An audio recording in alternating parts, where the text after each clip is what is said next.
Hi everyone. Welcome to our virtual webinar on preparing for CIWEM Chartership, looking particularly at the A competencies. This is being hosted by CIWEM's Urban Drainage Group, and I'll give you a bit of an intro to them in a minute. Firstly, though, I'm just going to cover a bit of general housekeeping. So we will be recording this webinar, and then over time, once it's been approved, we'll upload it to our YouTube channel, where you can see previous webinars that have been recorded. So please use the links if they are available to those videos. They're really useful to watch back. If you've got any technical issues and need assistance, please raise your hand and use the chat feature on Zoom. Then Barbara will be very helpful, and if you can let her know what the problem is and what help is required, we should get you sorted. If you're having an issue accessing the chat, please use the Q&A, but that will be used later in the webinar as well. So chat is preferred if it's a technical issue. We'll take questions towards the end, and we'll have a bit of a live Q&A with our panelists. So please use the Q&A feature on Zoom to submit your questions. We've got Danny as a moderator, who will just be making sure that we are answering the most popular questions. And if you've got any questions you want to ask to a particular presenter, make sure that's clear in your question. There is 1 hour CPD attributable to this webinar, but we don't provide CPD certificates. So you can log it as part of your CPD log, but there won't be any certificates for it. A little bit about CIWEM. So CIWEM is a Royal Chartered professional body and an independent charity. They're the people we want to get chartered with. So that's what we're here today to discuss. But there's also some useful links here to their website and some of their policy areas, which would be really useful to kind of build that wider knowledge that we're going to be talking about as part of those A competencies today. We are a worldwide organization. There's 11,000 members and 89 nations represented, and we're all here to share excellence for water and environmental management. And then moving on to the Urban Drainage Group. So we are a group of a group of people professionally engaged in urban drainage management. We were set up in 1984 as WAPUG, and we are here to align with the CIWEM's Royal Charter, but with a particular focus on urban drainage management, wastewater management, and promoting the education, training, and study and research of that urban drainage management. We're also here to provide membership support to those who work in this field, and that's kind of why we're here today as part of this webinar. And this is just a bit of a history of how we've gone from WAPUG to the CIWEM Urban Drainage Group, with some pretty cool old school style icons and branding, which we'll come back to later. But what underpins it all is the community that we've built over time. This webinar is also being co-hosted by the New Members Group, who are a subsidiary of the Urban Drainage Group. These are people looking to progress to chartership. But if you'd like to follow them on LinkedIn, they post a lot of polls to see what is of most interest and relevance to people looking to become chartered within that urban drainage community. So they're a really good group to follow. So back to the webinar and why we're all here today. We're focusing a lot on the A competencies. So we put out a poll via that LinkedIn page, I think back in November or December time, and asked which would be of most relevance to do a deep dive on for the community. And the A competencies were what came out top. And this is about looking at existing and emerging factors influencing environmental and water issues. It's about understanding how the work that you're doing fits in with a wider context and understanding the work you're doing and what it's contributing to. We'll go into a bit more about the competencies itself later, but just wanted to make sure that we were clear. These are the competencies that we're talking about, and our panelists today will give a bit of an insight as to what their role is in this kind of wider, broader context, and how you can draw upon that when thinking about your own competencies and your own experience. So we've got three speakers today and a Q&A session. We've got Phil Hulme from the Environment Agency, Margaret Devonport from Severn Trent Water, and James Hale from Cura Terre. They are also all part of our Urban Drainage Group committee, and we're really grateful for them to give us their insights today. So I'm going to hand over to Phil now, and hopefully he's ready to go. Yeah, I am. Can you hear me, Laura? Thumbs up. Yeah, great. So as Laura says, I'm Philip Hulme. I work for the Environment Agency. I work in a national team looking at the strategic aspects of sewerage, particularly storm overflows. So I've been asked today to give an example of some of my work and how that might fit into the A competencies. And I'm going to use a couple of little simple models to help me explain how my work fits in with those competencies. And those models might be useful to you when you're looking at the competencies as well. So the first model I'm going to use on this slide is something called PESTLE, and it's just an acronym. It stands for political, environmental, social, technology, legal, economic factors. And it's a model that's used with people that are looking at strategy and how their work fits into the wider environment, macro environment. So as you can see, I've jotted down some of the things that link to my work on storm overflows, and using storm overflows as an example. We've got a storm overflow picture in the middle there, and we've got these PESTLE factors emerging from it. And the first thing I did was I identified the things that come to mind in terms of each one of those factors. So for political, there's a regulatory review on at the moment, bringing together economic and environmental regulators. That's a key one to consider in terms of that wider context. What might that mean for the environment and water environment in the future? How we're going to be regulated? There's always this issue, this tension between growth and environment, and that's pretty in the headlines at the moment. And I guess one of the reasons for this regulatory review is to promote investor confidence in the water sector.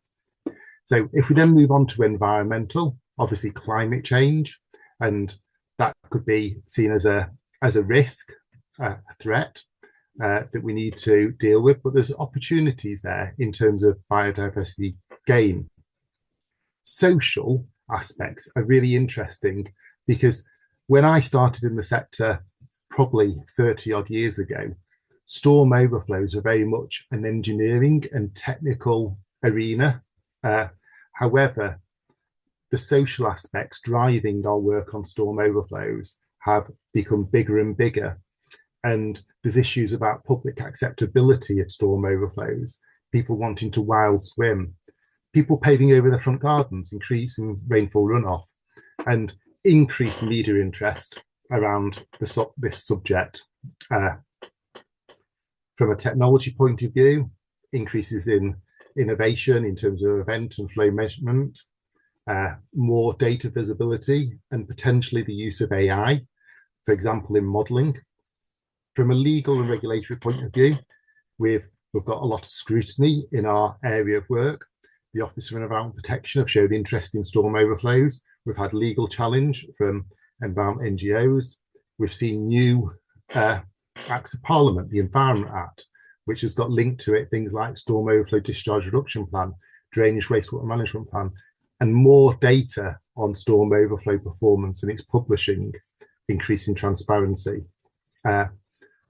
other legislation such as Water Special Measures Act and Urban Wastewater, which we've been rumbling on for a while. And then there's the economic side of it. Are all these improvements that we're going to see on storm overflows, are they affordable? The projection is that the requirements of storm overflow discharge reduction plan over the next 20, 30 years are going to cost £50 billion, a huge amount of money. Can the supply chain cope? And then there's issues about, as I said, the water white paper and having one regulator in the future. So they're some of the things that I've jotted down in terms of my quite niche area of work on storm overflows. And you see it's really broad. I think the PESTLE model acronym really helps you to identify whether you're working on storm overflows or other environmental issues or climate change or growth issues. It's a really useful tool. I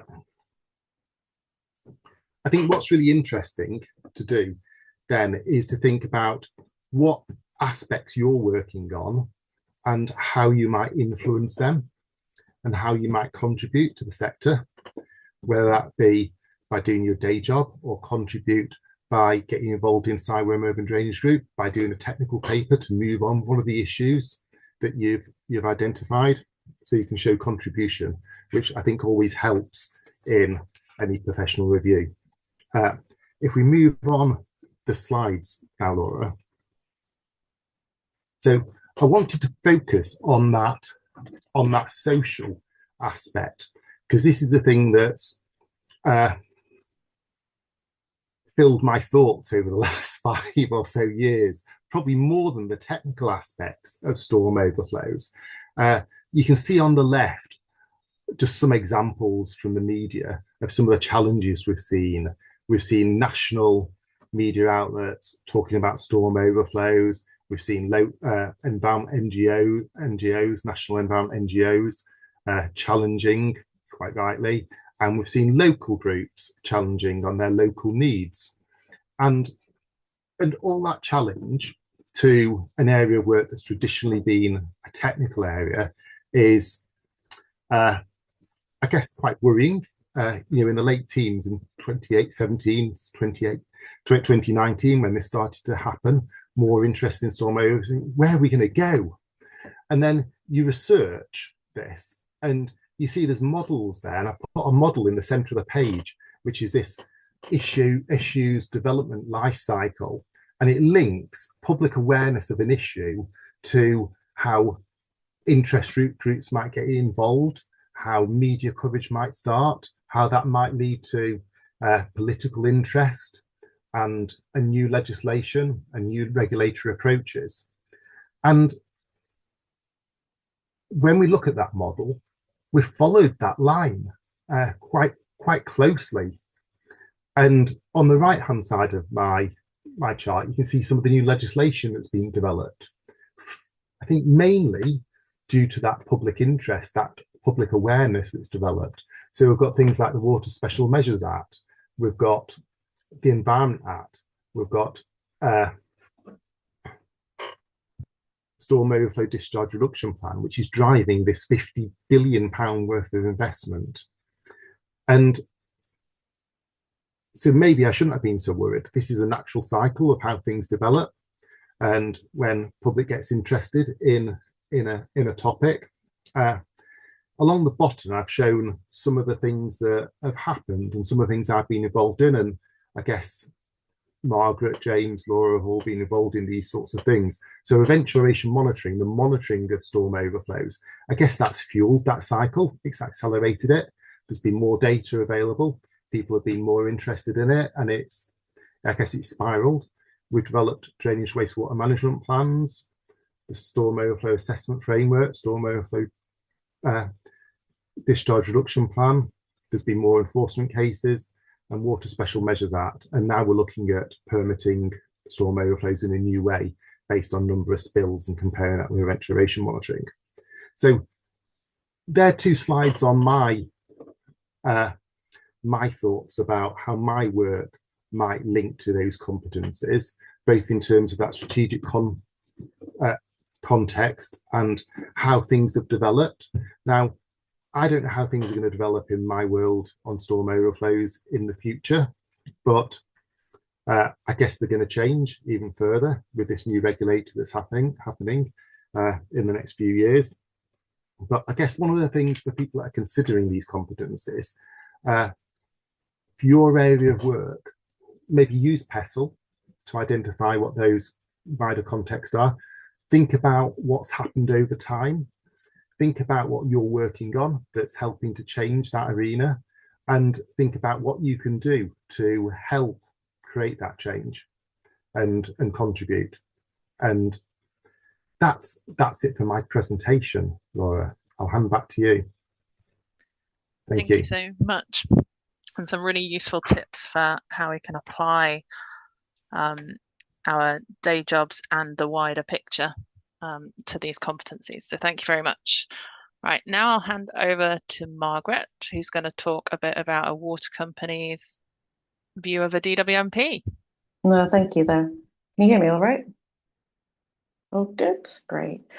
Okay, so I've just got a couple of simple slides, simple information to talk about more of the in-depth sort of side of the DWMP. So Phil's beautifully talked through about all of the new elements and work that's come in place. But the drainage wastewater management plans, all of the English and Welsh water companies committed to publishing their first cycle of DWMP in 2023. And they're predominantly published between March and June in 2023.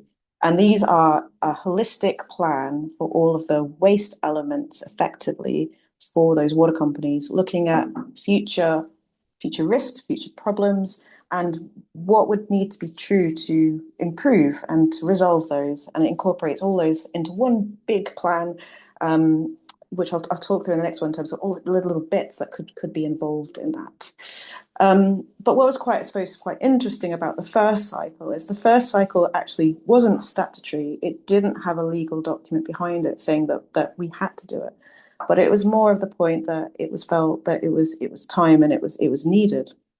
And since then, in 2024, it is now statutory. It is now statutory under the Environment Act for water companies to produce one every 5 years. So the aim is to produce the next one in 2028, which now a lot of people are working on. So there's potentially a lot of you are helping water companies and working on different elements, maybe building up some of the models, doing some of the simulations, the assessments that are required. But the nuance, I suppose, of this is with when you get this statutory requirement is there's also some quite hefty statutory guidance notes and documentation that is provided to the water companies in terms of what is required within it. And what's happening now is all the water companies are therefore coming together and saying, okay, great, I have this guidance note and it's telling me I need to do these things, but how do I do it? Because although we've gone through a cycle one, there's a lot more within a cycle two, which means that we need to question ourselves in terms of what is the best way of doing it. And that point that Phil made in terms of knowing maybe what's going to happen in the future, well, do we know? Maybe not, but we need to be prepared to be able to answer questions that we don't even know may exist in the future. So you need to be able to think about, well, how do I make sure I do this analysis in a way that I can always look back at my results and I can question and query it in different ways to be able to still answer these questions that I don't even know about in a few years, which is sort of the question and problem we're having at the moment. Because at the moment we're at that strategic context point, you can see in that cog, we're working through that current performance in terms of what is my current risk, what is my current needs, and then working through to the future. So adding in that climate change projections, creep, urban growth, river requirements in terms of quality improvements. And from then you can then work through to the option development in terms of, well, how do I fix those issues? And then pull that into a preferred plan. And actually, when we were doing cycle one, the thing that I found the hardest to do actually was the final reporting, and not the nice big technical documents. Well, that's fine. You do that every day. But it was actually collating all of the information into a quick summary guide, which, if anyone is interested, is on our website in Severn Trent. And it was a simple couple of pages document, and it was the hardest one to write. because we were trying to collate all of this amazing information from all of our models, from all our analysis, all of our issues, all of our great opportunities into succinct points. And we were trying our best to make it so that it was something that a non-technical person could understand, working with our customers, trying to make sure it was something that they could understand, and the wider, environment who are interested in what we are doing in a water company context with our customers' money, they wanted to be able to understand it as well. And actually, although it was the hardest thing I think to do, it's actually one of the things I think I'm most proud of, because we were able to pull it into this quite simple documentation. But every single water company in England and Wales has got their own documentation. And if you are helping a water company build up those models, do the analysis, create these results, I really recommend that you look at their cycle one, and you also look at the documentation they'll be publishing now. So these pictures, this information, this has come from our first report that is going live this week, actually about our strategic contact. So you should be able to also see the documentation and the outputs from the water companies as they develop their plans and keep on engaging in a public-facing approach. So if you go to the next slide. Thank you. So what is included in the plan? So we had this nice big document which all of these lovely people in government, etc., had written for us in terms of, well, this is what we think should be included, and there's further engagement back and forward in terms of what do you mean by this wording, etc. And we're now at the point of then going, well, okay, well, how do we translate that want from the industry into succinct values and assessments that we can undertake? And this is where in Severn Trent we've working forward with these indicators. Now there's common indicators which we feel, as they said, common points that in general we're all looking at the moment. You've got the emergent indicators, which are us trying to look forward in terms of, well, what's coming in the future. And there's also this potential of optional in terms of around the biosolids, the bioresources element. So a nuance point, I suppose, and you've got that picture there in terms of, well, where are these different elements? What part of the system are they? Is that a DWP is not a network assessment, is not a treatment work assessment, is not a river assessment. It is collectively all of these elements in terms of how can a water company improve things going forward. And maybe that's, again, something for people to think about if they are helping build up some of the analysis, to think about, well, how do I make sure that the analysis and modelling I'm doing helps the water company work towards all of these indicators as best as possible? Because it is maybe different from something like an S&P or a DAP that you would have done in the past. So I would really sort of recommend that people who are working on elements like this, like a DWP or a surface water management or a river element for the EA, always think about, well, what is the end goal? What are they trying to produce? What are we trying to assess? What are the end users wanting in terms of this? And trying to make sure that you're collating the information as best you can across the way, because if you do that in a nice way, it allows you to be able to move and adapt with the changes that could occur in the future, in terms of those new emerging risks, etc., that come out. And I suppose it's also great if you're going to go forward for your chartership, if you're thinking about these A1s, to think about, well, if I'm doing this bit of modelling in this water catchment, why am I doing it? What is it for? What legislation does that fit under? Because that will help you with doing the work you're doing, but it also help you highlight within your A1 elements in terms of, well, how does what I'm doing fit out with that wider expectations within the industry? So Laura, I don't know, should I hand back to you and then move on to James, who will then sort of talk about the more, those next elements as well. Yeah, thank you very much, Margaret. Just before I hand over to James, just to remind everyone to please use the Q&A function to submit questions for our panelists. And yeah, James, over to you. Thanks, Laura. So just check you can hear me okay. Yeah, fab. So I'm not going to present any slides about the work that I'm doing. I'm coming at this from a slightly different context in that I've spent the last 6 years sitting on the CIWEM Professional Standards Committee and the Engineering Standards Committee, effectively the other side of the table from you, populating your submissions and thinking about how you can demonstrate competence across the competencies, and looking at the challenges that people across the community were having when submitting responses, as well as, kind of from my perspective, undertaking the individual reviews of submissions as well, which I know there are others on the committee, including Margaret, who are doing as well. So part of that process, once you kind of hand it over, is people like us looking at what you've written and assessing it against the competency framework, against the standards, and making sure that what you've submitted and the evidence that you've provided meets that target of competent.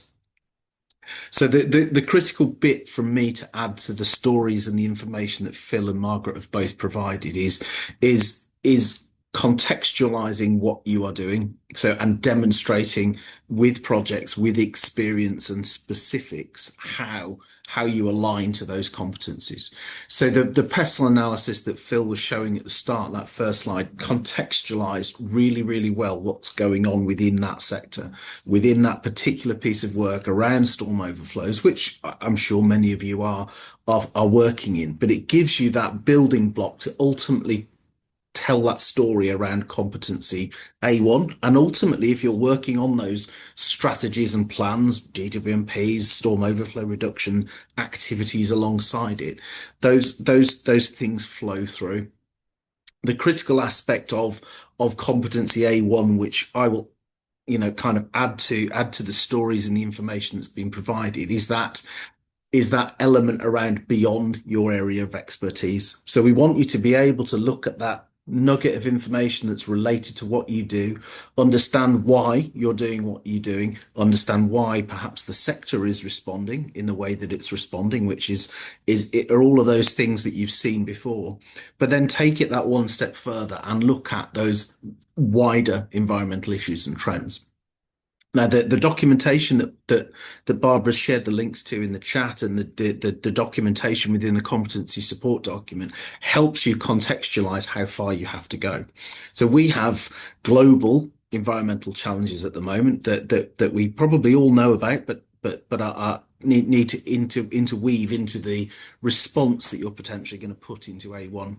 So we have challenges around microplastics, around climate change, around all of those kind of big ticket kind of issues that are kind of linked through to what we're doing, because they are relevant, but actually you might not be thinking about them on a day-to-day basis if you're delivering a modeling project to improve storm overflow hydraulic performance. So all of those aspects, once you get up to that level, you need to go that one little bit further to think about that global positioning around and expanding around your area of expertise. From our perspective, we're the urban drainage group, so we're only dealing with one half of what water companies have to deal with as well. So how do we balance the challenges of storm overflows and potentially flooding, which we've seen kind of recently in certain areas, against the challenges of leakage, drought management, all of those things that are in that wider context and within the wider water cycle and urban water cycle that we're involved with? And that's the critical bit for that A1 bit. How can you tell that story to demonstrate you know what you're doing and how that fits into the context of that bigger picture? We've obviously worked quite hard over the time to try and spot how you, as urban drainage group professionals and within that community, how we can identify experience within the community. And the framework document that you can access via the website it is a great context piece for us. There's evidence in there that's been pushed through from the new members group that Laura mentioned at the start, in terms of their experiences having gone through this process. And from our perspective, over time, what we will look to do is kind of refresh this document to make sure that we are updating and adding to the stories of people who are going through this process on a regular basis as well, through the new members group and with the help of the new members group. So this is a really good resource for you to be going, well, actually, I'm a modeler, I'm an asset planner, I'm involved in strategy over here, I'm involved in data management over here. How can I align with the thought processes of CIWEM strategically within the competency guidance that exists across all the community, through to the specifics that might be unraveling through that competency framework that exists there. And on top of that, the ability to just ask us.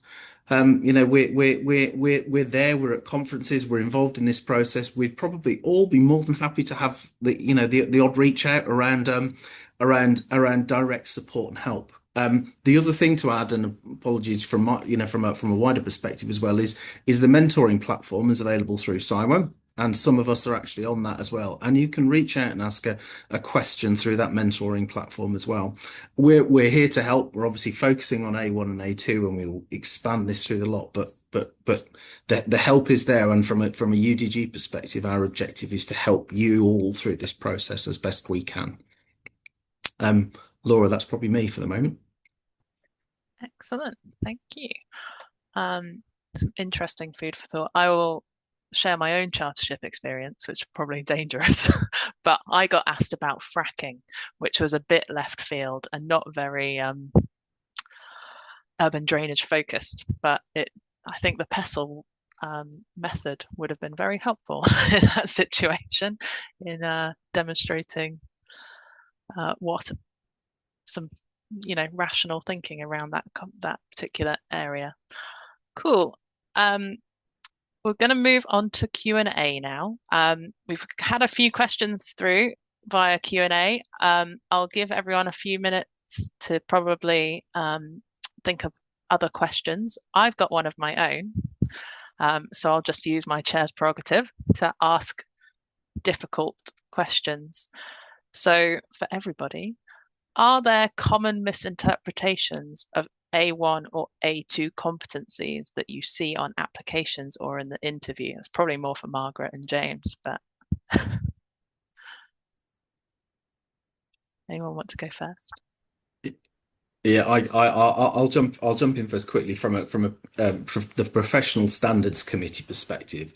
The feedback that we identified and obviously leads to kind of adaptation of the documentation is people weren't going far enough. The wording's actually changed, a couple of times since I got chartered many moons ago.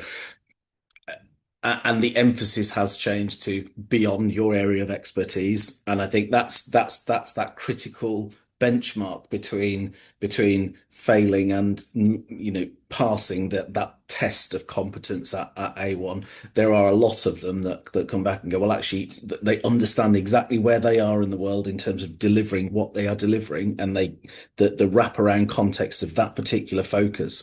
It is that bit that takes it further. And that's the bit that often misses out. And we have adapted the documentation, the bits to try and emphasize that you need to go beyond your area of expertise, and that's the critical aspect of this particular competence. Sorry. Yeah, sorry. I think I think I'd agree with that on that point in terms of what comes through.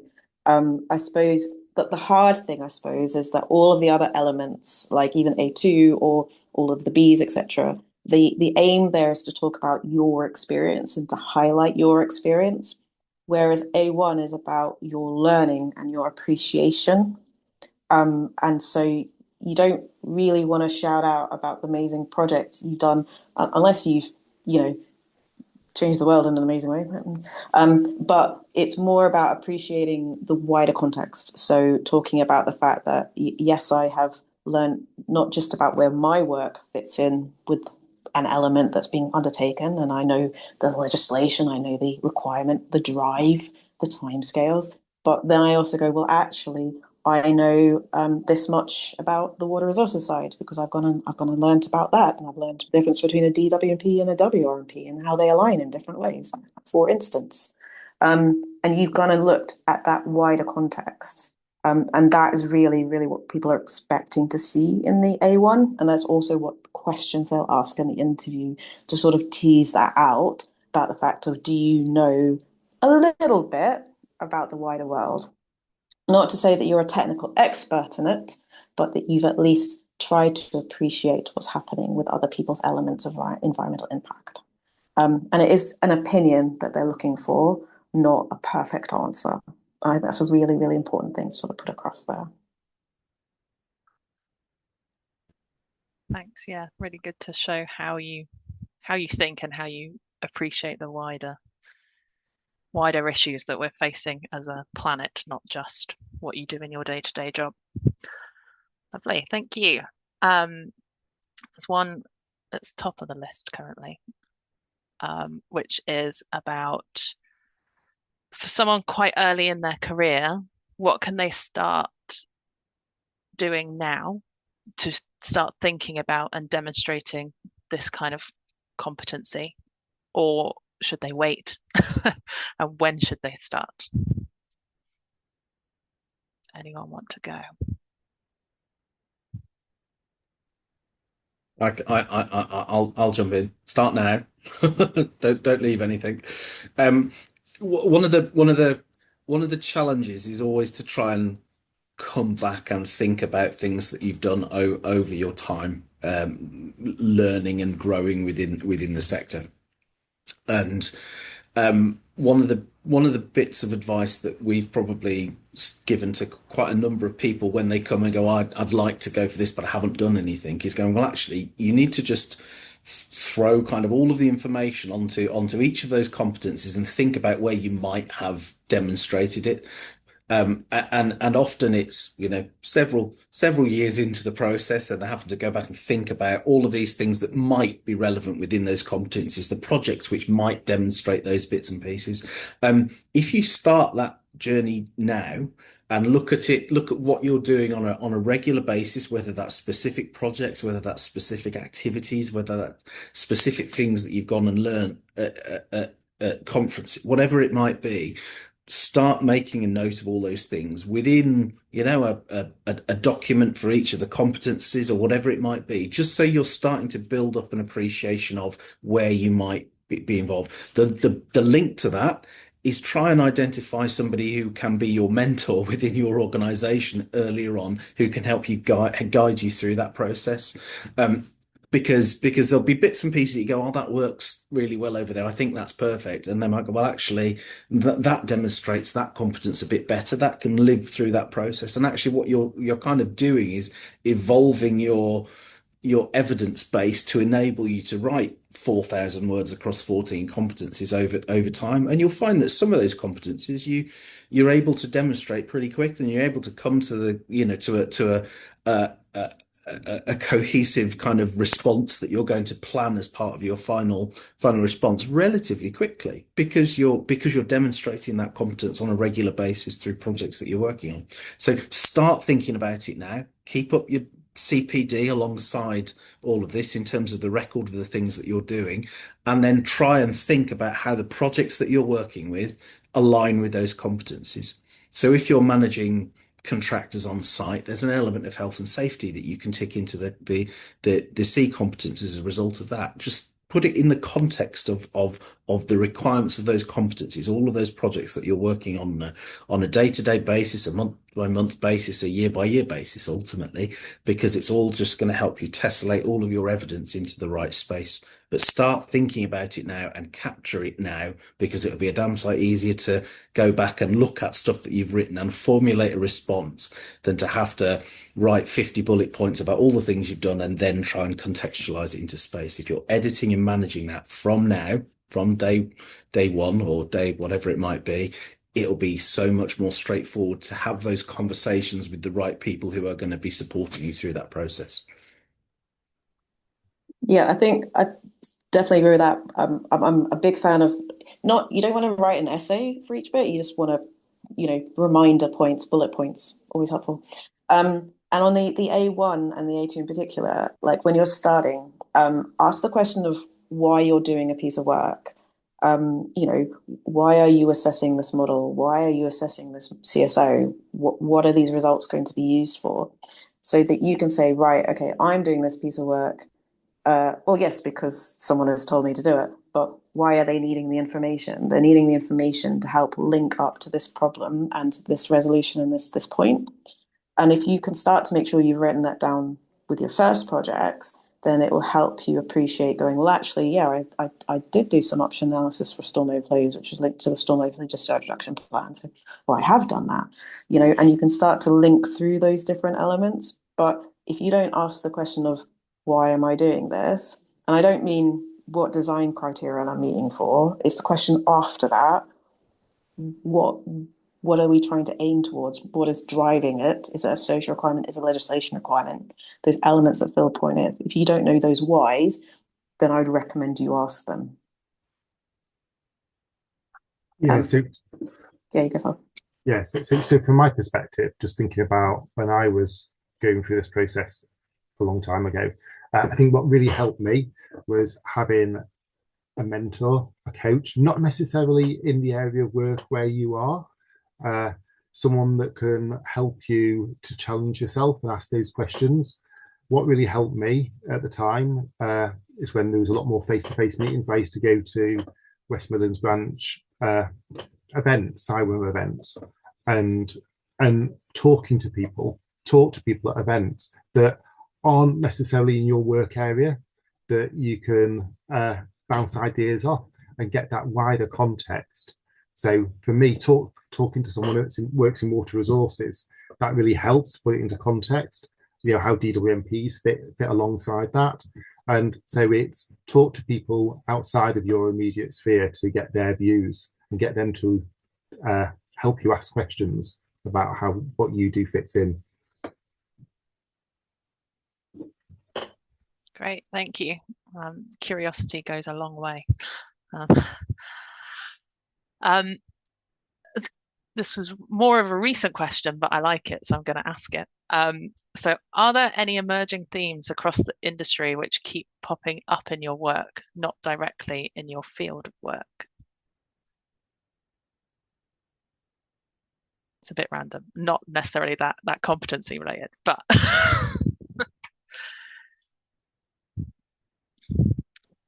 no one wants to answer. Margaret. I was thinking about it. I don't know, Phil, did you want to go as well? Or? So I was going to say, so I've been involved in modelling for a number of decades, and starting to hear more about AI and how AI can help us. That's new to me because I'm quite wedded on the traditional way of modelling. That's a theme that I need to get my head around, and we need to think about the benefits of. And I'm listening to people who are putting proposals together. So I think AI is a key thing.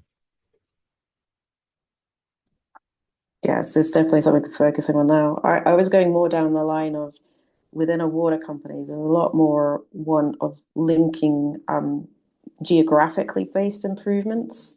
So historically, we may have done the sewerage element of improvement of a town, and then a year later come along and done the water improvements for a town. And it's those questions of, well, actually, could we have done them together? And could that have been better for our customers to have only been in their area once? And that's something that we're really looking to align more of within a water company, but then also with others as well. So in fact, the EA flood work, etc., on rivers. So we do an element of that, but can we do more to make sure that we're more aligned and with the councils and their drainage systems? So it becomes this point of sort of a more of a place-based analysis rather than a highest driver analysis, which is quite an interesting nuance when you're then trying to understand other people's requirements and saying, well, is it appropriate to do all of them all at once? So that seems to be a bit of an emerging point, and it definitely then means that you need to appreciate why other people are interested in improving things, which when we then working with a water side is sort of quite interesting because there's different requirements on that side and timescales there. So that's something that seems to be an element of thought process within the water industry at least.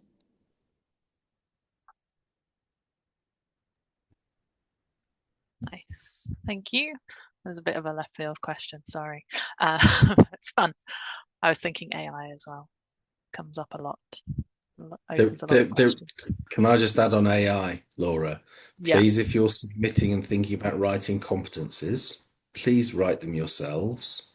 Please do not use the various AI tools that are available. It is something that is being discussed at the Professional Standards Committee around how we identify and can look to define and detail how you're using support tools in inverted commas to write your competencies, and it will be things that will be flagged up with time as technology improves as well. So please think about it yourself, write it yourself. Don't use technology to write it for you. Yeah, really valid point. Okay, I'm going to ask this one. So, can experience from sustainability focused water or drainage projects in countries like India be used as valid A1 competency evidence for CIWEM, and what aspects should we be drawing out or emphasizing?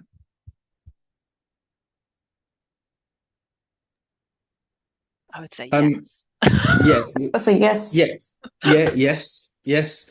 Again, it's context. If that's the only thing you talk about, you're not looking at the wider issues, but understanding that there are different pressures in different parts of the world around water and wastewater is an important demonstrator of that wider issues beyond your area of expertise. But again, if that's the only thing you talk about, you've not demonstrated the breadth.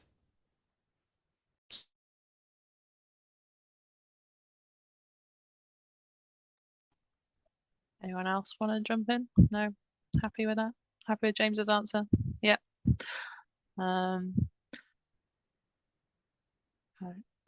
Sorry, I'm trying to focus the conversation on the A competencies.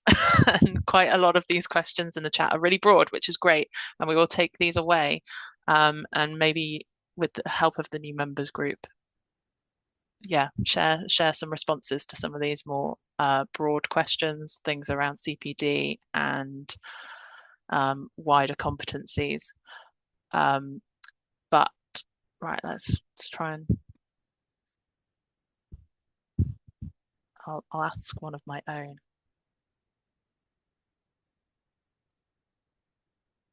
So this one is another question that one of the new members groups have submitted. How specific should evidence be to urban drainage projects compared to broader water or environmental work when addressing A1 or A2? So I'll jump in first, but bear in mind these are the CIWEM competencies, which is water and environmental management. It's not the urban drainage competencies, although we have identified how you can demonstrate those competencies whilst only working in that urban drainage space. The competencies as a whole, it doesn't matter. As long as you're water and environmentally focused, you can mix and match. And if you've done a bit in clean water or flooding or whatever that might be, as long as you can demonstrate the competence across the breadth of projects that you've worked on within your career, it doesn't matter. Doesn't matter. Obviously, we're principally urban drainage professionals, and that's where our kind of decades of experience has lain. But that doesn't mean if we'd had a particular project that was relevant, that was outside of that sphere, that demonstrated a particular competence when we were submitting those. Absolutely. Use whatever experience you've gained from the projects that you've worked on within that broader arch of water and environmental management. Yeah, the only thing I'd expand on that is don't just think about your day job. Think about other things that you're doing within your days, your weekends, etc. So if you do any volunteering for certain elements, which you think actually they're good examples, specifically around A1s or A2s, that's something you can definitely bring into that element as well, to highlight that you are looking wider and maybe you're involved in things wider as well. Yeah, as James says, it's not a urban drainage group chartership. It is a CIWEM chartership, which is broader than that. So you can bring that other experience into it as well, and highlight that as best within your responses. Cool, thank you. next question I'm going to ask is about word counts, because there's two questions now. um, so yeah, the word count for each competency or competence is quite tight. How would you recommend going about addressing the competence where there's not a lot of word count available to demonstrate it as best as possible?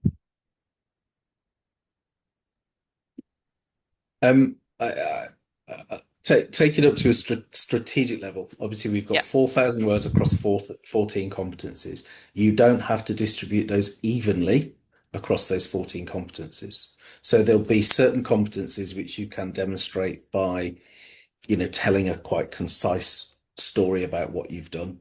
And then there are competencies which are probably require a bit more demonstration of certain things. So we're obviously not talking about the B competencies, but the B competencies are demonstrating you're doing your projects, your bits and pieces. So those are things that are perhaps attracting a slightly higher word count across the distribution of the 4,000. Same with A2. It's one of those ones that's quite important to contextualize that broader story. But going to communicating in English and some of those latter D and E competencies can be a bit more compressed. So one of the challenges, in all fairness, is you demonstrating you can compress your experience into 4,000 words and tell a coherent story against 14 different competencies. What I would say is if you engage with your mentor and your support structure within your organization, there will hopefully be people who can give you a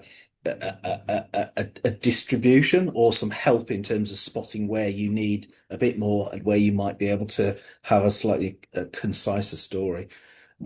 It is a challenge, but it's much better to have more and cut down than it is to not have enough to fill the competence, because that perhaps is the example of where you might have a gap that you might need to fill. But again, that's a really robust and useful discussion to have with your mentor, the people that are involved in your organization who are involved in structured trading and those bits and pieces and involved within CIWEM as a whole. The specific guidance that they can provide you based on your experience will be invaluable in ultimately how you shape your responses. Want to add just two things. One is it's really tempting when you've got a short word count to use acronyms. Acronyms are sometimes unique for companies in the consultancy world and for water companies. And they don't translate well to people who are not in your niche area. So be very careful using them. Make sure that you've at least explained them a couple of times in your documentation and don't lean too heavily into them. I know it might save you in word count, but it makes it amazingly hard to read if you're not in that area of industry. So do be careful with those. I'm sure your support network, your sponsor, etc., will help you as well by saying, you've gone a little bit too heavy on the acronyms there. The other thing is think of it as a little bit of a teaser approach, your documentation. You have the opportunity to expand on all of these things in the interview, to then expand it into more words and explain it further and talk about the detail. So, it's okay to just simplify things down to a couple of sentences in the document, because if it's something they want to know more about, they will ask. So just think of it sort of that way. Yeah, that's really useful for thinking about the interview and the competency report submissions as a kind of combined, this is showing what what your experience is, not just a 4,000 word block of information that you want to compress as much as you can into. Cool. Well, I think we're nearly at the end of the time we have available, which is really sad. So I'd like to thank Phil, Margaret, and James again for your great presentations, great insights, and being so great at answering the questions on the Q&A. So thank you very much. I'm just going to share my screen again, hopefully not in an embarrassing way. So there are a couple of upcoming CIWEM events. So there is one particularly an in-person one in London about routes to membership and chartership, so very much on a similar theme to this. But if you are keen to have an in-person event, please sign up. And then we've also got the Rivers and Coastal Group, which is a sister group of urban drainage, having their technical conference again in person and flagging that the Flood and Coast is taking place on the 9th to 11th of June. Thank you all for coming today. Hope it's been useful and hope to see you on another webinar soon. All right, thank you very much.